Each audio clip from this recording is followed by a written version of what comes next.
ki uni oldida ulug'vor, butun millatni ko'taradigan, butun millatni aytaylik qanotiga ko'taradigan, butun millatni ruhini ko'taradigan, intiluvchi bir maqsad paydo bo'lmasa, bu maqsadlarga hamma millatni sog'lom kuchlari safarbar bo'lmasa, bu millat hech narsaga erisha olmaydi.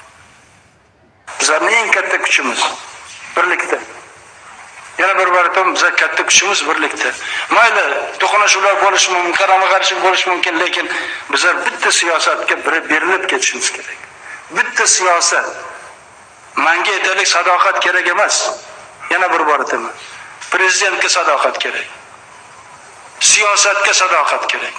Shundan keyin tartib bo'ladi, shundan keyin intizom bo'ladi, shundan keyin yurish bo'ladi, shundan keyin muddaomizga, murodimizga yetish bo'ladi.